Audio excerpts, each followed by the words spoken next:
Eropa mengambil langkah bersejarah. Untuk pertama kalinya, Uni Eropa meluncurkan strategi penyimpanan darurat sebagai antisipasi terhadap krisis besar, termasuk potensi perang dengan Rusia. Strategi ini mencakup logistik skala besar, makanan, air, bahan bakar, dan obat-obatan. Apakah ini tanda bahwa Eropa benar-benar bersiap untuk konflik besar dalam waktu dekat? Simak selengkapnya. Pada Rabu, 9 Juli 2025, Komisi Eropa secara resmi mengumumkan strategi bertajuk Uni Eropa Stockpiling Strategy, strategi penyimpanan darurat pertama dalam sejarah Uni Eropa. Strategi ini lahir di tengah meningkatnya ancaman krisis multidimensi. Perang Rusia-Ukraina yang belum berakhir, ketegangan dengan NATO, ancaman energi, potensi bencana alam besar, dan pengalaman dari pandemi global sebelumnya. Komisioner Manajemen Krisis Uni Eropa, Haja Lafbib mengatakan, tujuannya sangat sederhana, memastikan bahwa pasokan penting yang menopang kehidupan masyarakat, terutama yang menyelamatkan nyawa selalu tersedia.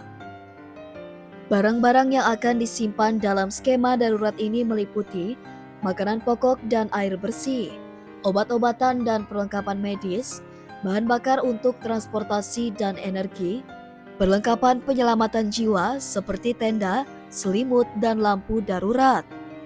Uni Eropa juga akan membangun jaringan koordinasi antar negara anggota guna menyelaraskan jumlah dan jenis stok, mengidentifikasi kekurangan logistik, memperkuat cadangan bersama di tingkat regional dan supranasional. Target akhir strategi ini adalah tahun 2030, ketika Uni Eropa diharapkan bisa bertahan secara mandiri dalam menghadapi krisis besar. Langkah ini muncul tak lama setelah peringatan dari NATO bahwa Rusia, yang kini masih berperang dengan Ukraina, berpotensi menyerang negara-negara NATO dalam waktu 5 tahun ke depan.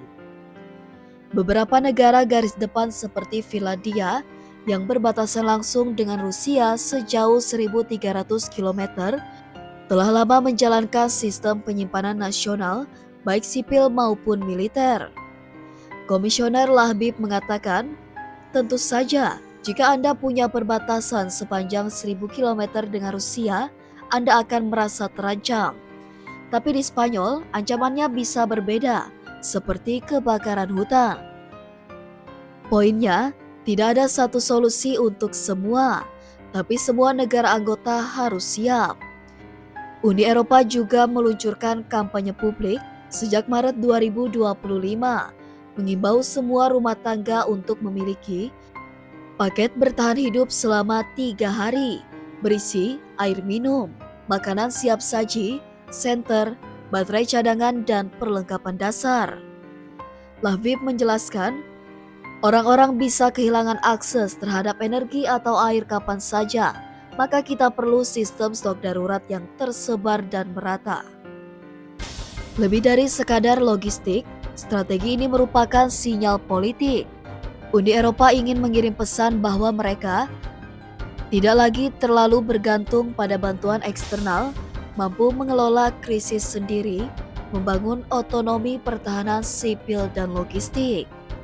Hal ini juga menjadi bagian dari ambisi strategis Eropa untuk memperkuat pertahanan kolektif di tengah ancaman geopolitik yang terus meningkat, baik dari Rusia, krisis Laut Merah, hingga perang cyber global. Langkah Uni Eropa ini bisa menjadi presiden global. Pertanyaan pentingnya, apakah negara-negara lain seperti ASEAN, Amerika Latin, atau bahkan Indonesia akan mulai membangun sistem penyimpanan krisis semacam ini? Apakah langkah ini cukup untuk menahan guncangan global seperti pandemi, krisis pangan, atau konflik energi di masa depan? Yang pasti, Uni Eropa telah memulai era baru kesiapsiagaan total, di mana rakyat sipil adalah bagian dari pertahanan strategis. Dunia makin tak pasti, dan Eropa memilih untuk bersiap sebelum terlambat. Bukan hanya untuk perang, tapi untuk semua bentuk krisis. Apakah strategi ini bisa jadi solusi nyata, atau hanya manuver politik jangka pendek